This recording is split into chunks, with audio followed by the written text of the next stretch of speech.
نبی صلی اللہ علیہ وسلم نے فرمایا کہ میں موسیقی کے آلات توڑنے کے لیے بھیجا گیا ہوں، ایک اس کی وضاحت کیجیے گا۔ اور آپ نے شاعری کے بارے میں فرمایا، سوال یہ ہے کہ شاعر عام طور پر اپنی شاعری میں اپنے کسی نامعلوم محبوب کا ذکر کر رہے ہوتے ہیں، تو یہ اس طرح کی شاعری آپ کے نزدیک کیسی ہے؟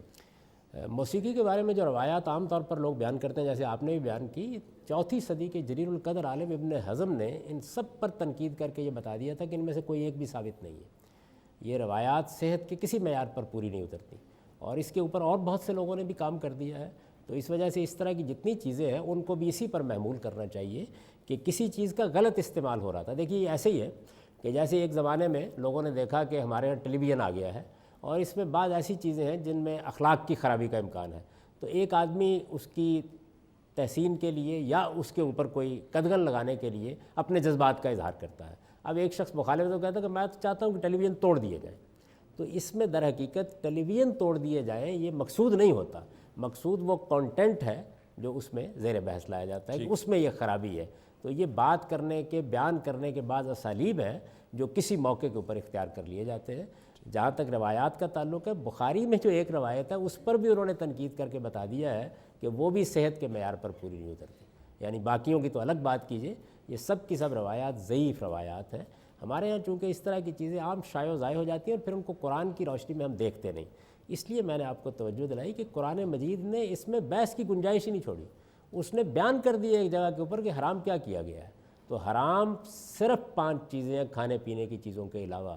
اب قرآن مجید کے اس بیان کے بعد قرآن کے الفاظ یہ انما حرم ربی الفواحش، یعنی میرے پروردگار نے حرام کیا ہی صرف یہ ہے، اور آگے وہ 5 چیزیں گنوا دی ہیں، تو ان کے علاوہ اب کوئی چیز حرام قرار نہیں دی جا سکتی، اس کا کسی کو حق حاصل نہیں ہے۔ آپ کا دوسرا سوال میرے ذہن سے نکل گیا۔ دوسرا سوال یہ تھا کہ شاعری میں جو کانٹینٹ ہے وہ اگر شائستہ بھی ہو لیکن وہ محبوب کی تعریفوں سے متعلق ہو، وہ کیسے دیکھا جائے؟ اگر تو آپ کسی خاص شخص کا یا کسی خاص خاتون کا نام لے کے ایسا کر رہے ہیں تو یہ ظاہر ہے کہ اخلاقی لحاظ سے غلط ہے، لیکن اگر ایسا نہیں ہے تو آپ کو میں بتاؤں کہ یہ جو کعب بن زہیر کا مشہور قصیدہ ہے، یعنی وہ جب رسالت مآب صلی اللہ علیہ وسلم کی خدمت میں گئے اور ان کو پیش کیا گیا تو انہوں نے ایک قصیدہ پڑھا ہے جس کو بانت سواد کہا جاتا ہے۔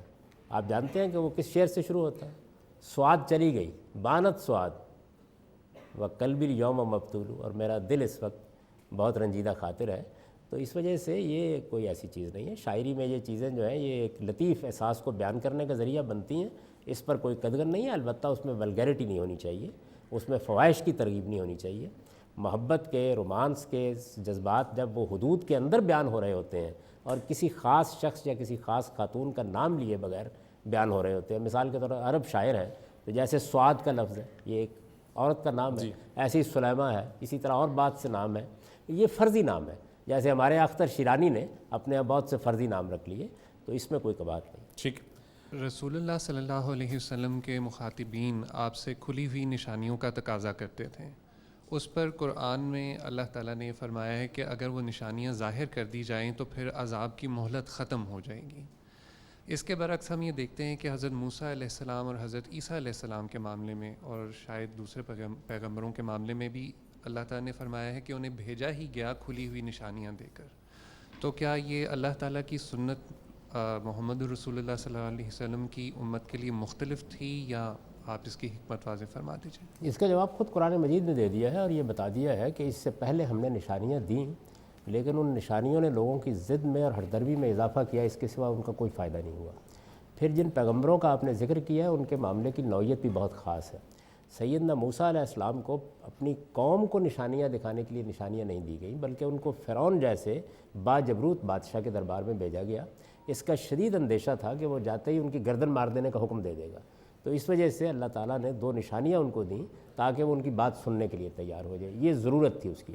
رسالت مآب صلی اللہ علیہ وسلم کی بعثت اس طرح کے کسی بادشاہی نظام میں نہیں ہوئی، آپ کو کسی باجبروت بادشاہ کے سامنے اپنی بات نہیں کہنی تھی جا کے، آپ خود اسی قبیلے سے تعلق رکھتے تھے جس کو آپ دعوت دے رہے تھے، اسی قوم سے تعلق رکھتے تھے، اور بلکہ آپ کے خاندان کو ایک نوعیت کی وہاں پر حکومت بھی حاصل تھی، تو اس وجہ سے اس کی ضرورت ابتدا میں بھی نہیں تھی۔ سیدنا مسیح علیہ السلام کا معاملہ بھی بہت خاص ہے، وہ اصل میں یہود کی طرف بھیجے گئے۔ یہود دنیا کی قوموں میں سے عام قوم نہیں ہے، بلکہ اللہ تعالیٰ نے اس پوری قوم کو شہادت اور نبوت کے منصب پر فائز کیا۔ ان کے لیے عذاب کا فیصلہ کرنے سے پہلے وہی بات جو آپ نے قرآن مجید کی روشنی میں بتائی، گویا عذاب سے پہلے وہ نشانیاں بھی دکھا دی گئیں تاکہ وہ کل کوئی گلہ نہ کرے۔ اس کے بعد پھر فیصلہ کر دیا گیا اب قیامت تک ان کے اوپر خدا کا عذاب جاری رہے گا۔ تو اس کی نوعیت یہ ہے، ایسا نہیں ہے کہ اللہ تعالیٰ نے اس کو کوئی بطور اصول بیان کیا ہے، بلکہ اس سارے پس منظر میں رکھ کے قریش کو کہا ہے کہ ہم نشانیاں دے دیتے، لیکن نشانیاں دیں گے تو اسی وقت دیں گے جس کے بعد پھر معاملہ ختم کر دیا جائے گا، اور اس سے پہلے اگر تعلیم کے لیے، تربیت کے لیے نشانیاں دی گئی تو ان کا کوئی فائدہ بھی نہیں ہوگا۔ جاوید صاحب، اس سے ذرا وضاحت اس میں کیجیے گا۔ آپ نے فرمایا کہ یہود کے لیے یہ طے کر دیا گیا کہ قیامت تک ان پر عذاب جاری رہے گا، کس طرح سے جاری رہے گا؟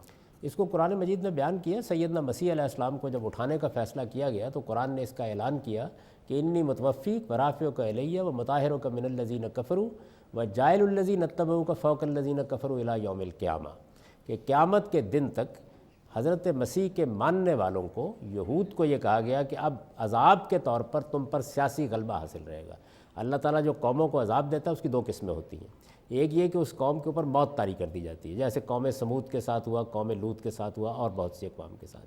ایک یہ ہے کہ کسی قوم کو محکومی کی سزا دے دی جاتی ہے، تو یہ محکومی کی سزا ہے جو قیامت تک کے لیے دے دی گئی ہے۔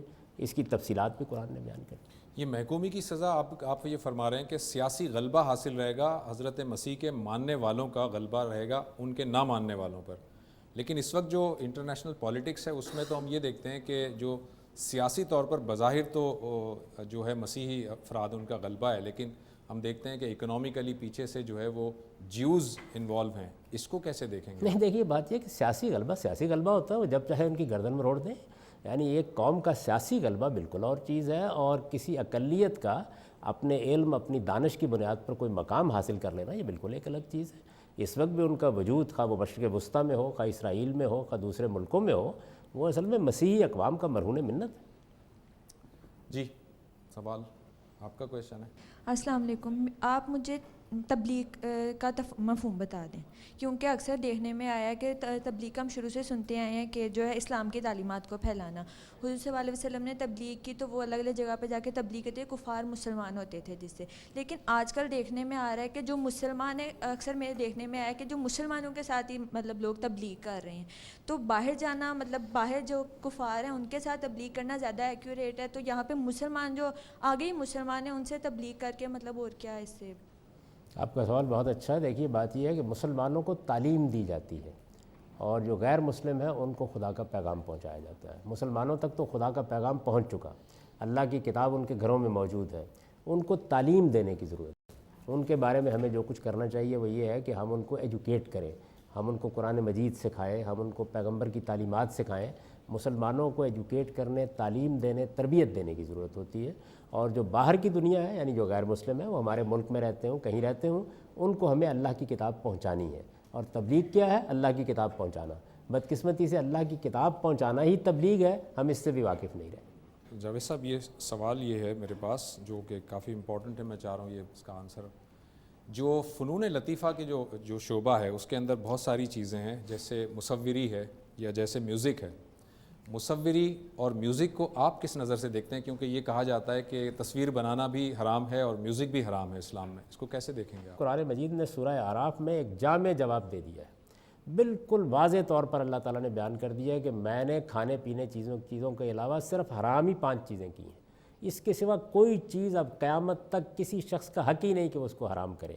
تو یہ در حقیقت بعض روایات کو غلط فہمی سے سمجھنے کا نتیجہ ہے۔ موسیقی ہے، مصوری ہے، فنون لطیفہ ہے، یہ انسان کے جمالیاتی احساس سے پیدا ہوتی ہیں، ان کا غلط استعمال ہو سکتا ہے۔ آپ موسیقی کا، آپ شاعری کا، آپ مصوری کا غلط استعمال کرتے ہیں۔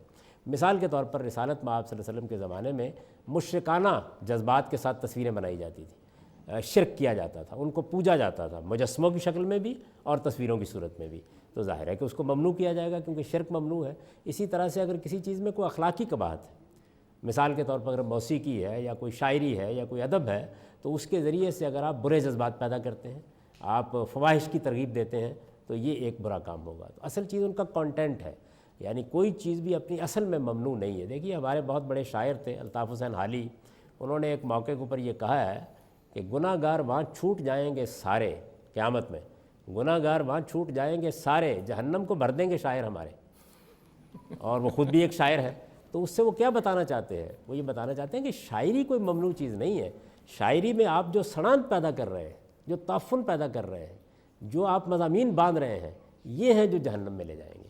تو اصل میں شاعری ہو، مصوری ہو اور دوسرے فنون لطیفہ ہو، یہ خدا کی بہت بڑی نعمت ہے۔ یہ اصل میں آپ کے جمالیاتی احساس کی تسکین کرتے ہیں، آپ کی شدت احساس کے اظہار کا ذریعہ بنتے ہیں۔ ان کے ذریعے سے انسان میں لطافت اور ذوق پیدا ہوتا ہے۔ ان کا استعمال بعض صورتوں میں ایسا ہو جاتا ہے کہ جس پر وہ پانچوں چیزوں میں سے کسی ایک چیز کو آپ محسوس کرتے ہیں کہ اس کے ذریعے سے پھیلائی جا رہی ہے، اس وقت ان کو روکا جاتا ہے۔